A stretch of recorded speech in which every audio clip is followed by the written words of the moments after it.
Welcome to a Fresh Perspective podcast, catering to the latest in ingredient trends, consumer insights, and food news. Brought to you by Corbion.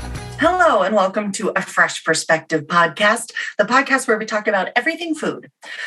Today, my guest is Garrett McCoy. He's a senior manager of research development and applications here at Corbion. Hi, Garrett. Welcome. Good afternoon. We are going to talk a little bit about plant-based meat formulation today. And I hear you're an expert. Oh, yeah.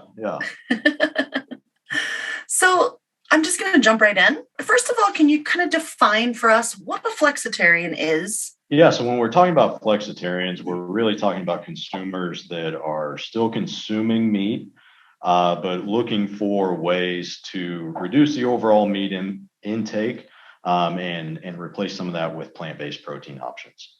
Well, what's an expectation that a flexitarian might have, like a plant-based consumer or a flexitarian?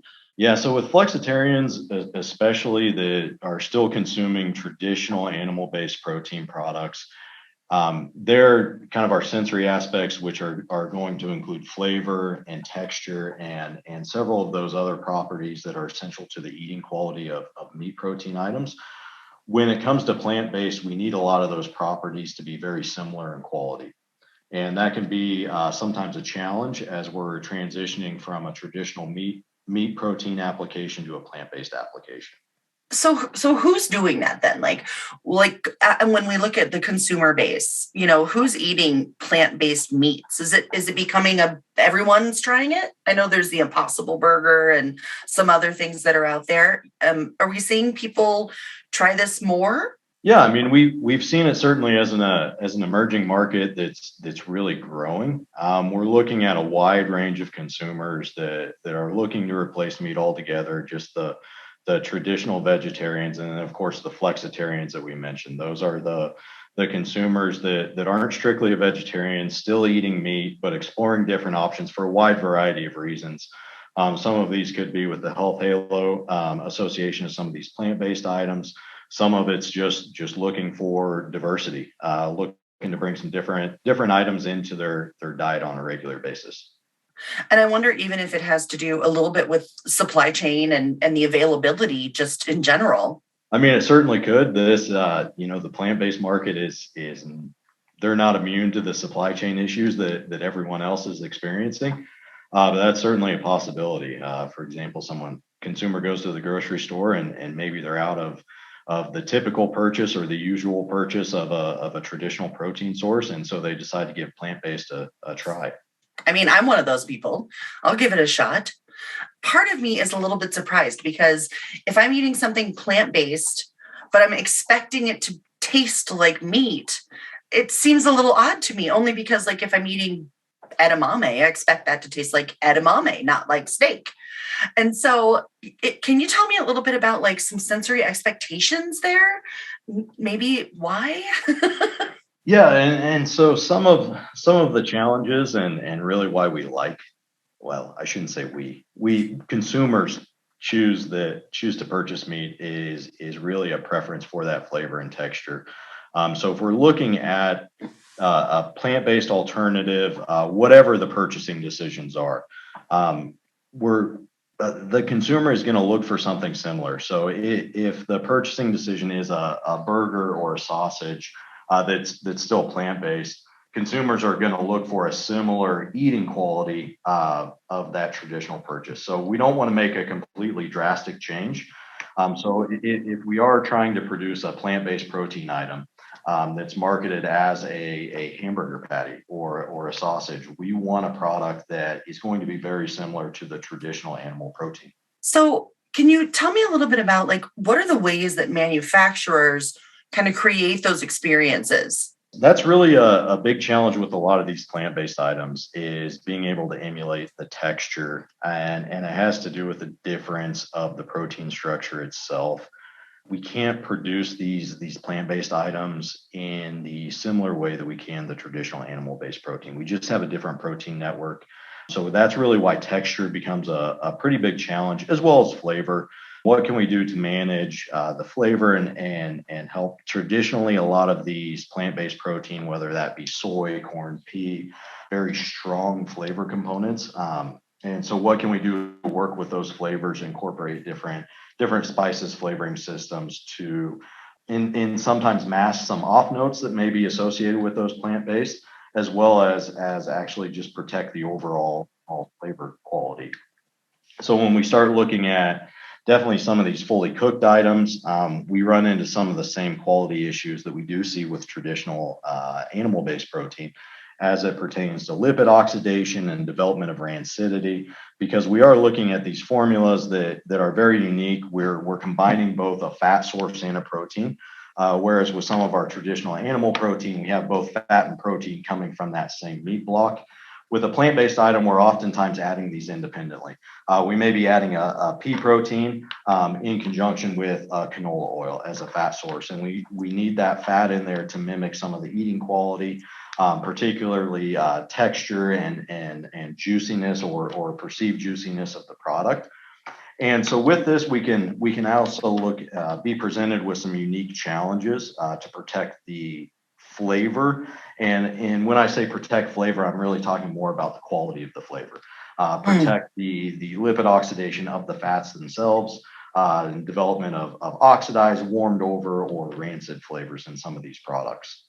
Wow. I imagine there's a lot of taste testing going on when you're working on developing these products, and sounds kind of fun. Certainly. Sometimes it's for better or worse, we're doing a lot of sensory work. So sometimes when we're testing some of these antioxidant products, we always bring along a control, right? So that might be the product that's intentionally excluding an antioxidant from the formula and to develop some of those rancid and oxidized notes. So when we're doing our sensory panels, we usually we have to bribe some of our sensory panels sometimes to get that repeat business.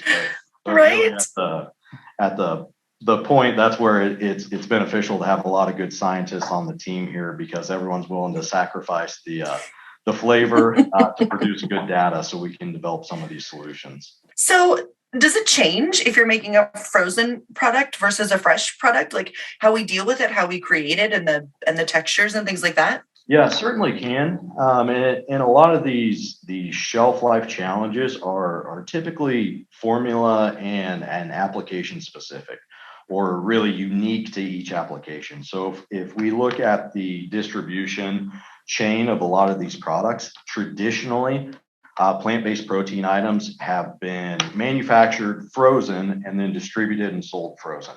A lot of that has to do with some challenges in terms of our protein base having a somewhat higher pH as compared to meat. That higher pH can actually lead to a shorter shelf life.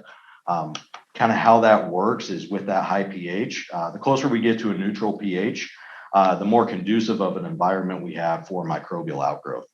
So if we're discussing spoilage microorganisms, we either want to keep that pH very low or very high. When we look at traditional meat protein items, we're looking at pHs in the range of 5.8 to 6.3, maybe even 6.4. But some of these plant-based items, we're looking at pHs of 6.6 to 7.0. Although that doesn't seem like a very big shift, it actually creates a very, very big difference in terms of what we need from an antimicrobial to really extend that shelf life of some of these products. Because of that, these items have traditionally been distributed, sold frozen. That certainly can create some hurdles when it comes to selling these products and kind of merchandising these to consumers. Because if we don't have products that can be cooked from frozen, if we have to bring something home thawed before we can cook it, that creates some challenges. So the next question has been, what can we do to sell these products as fresh or refrigerated at retail? So we're seeing that the industry has incorporated antimicrobial tools. We can also achieve that via pH control, that we can have some of these products that are both ready to eat as well as ready to cook, that are now have an extended shelf life throughout refrigeration shelf life. And we can look at a wide variety. We have frozen, we have 100% refrigerated, and then we kind of have a hybrid approach, which would be a frozen and slack type item. So that might be maybe a ready to cook patty that's shipped and distributed frozen, And then when it gets to retail, the retailer will actually thaw that out and sell it refrigerated. So depending on what our distribution format and retail format is, we will have some different challenges, especially when it comes to flavor. So that's where we can target specific natural antioxidants that we need. Oxidation does still occur in frozen products, but it's going to be a little bit different. So we might use a different antioxidant solution for a frozen product that we might look at for a refrigerated product. The same thing can be said for raw or ready to cook products as compared to a fully cooked item.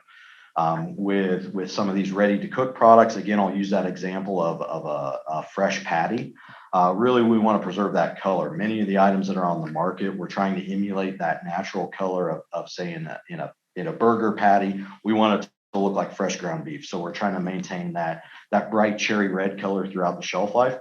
There, we may want to target an antioxidant such as an acerola cherry powder to help protect color throughout the shelf life.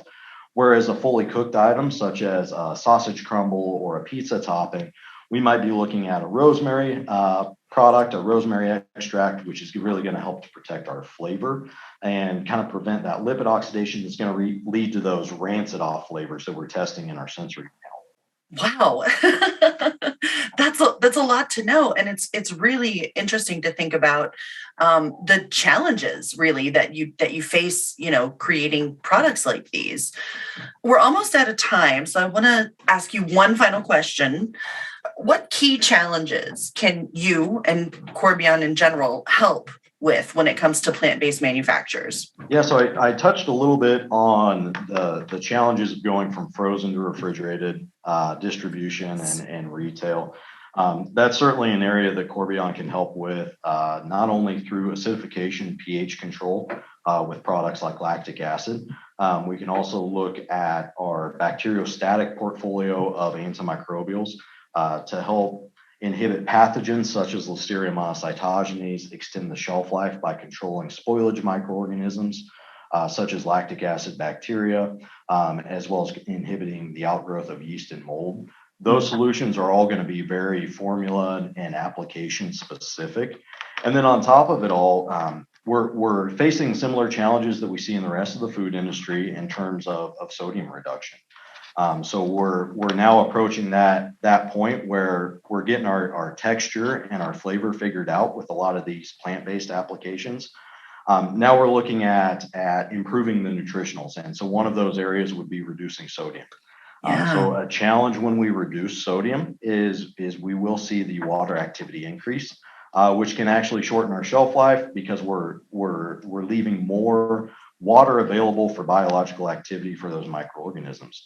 So with that, we can compensate for that water activity increase with the inclusion of natural antimicrobials and keep your product safe and protected while still allowing for sodium reduction.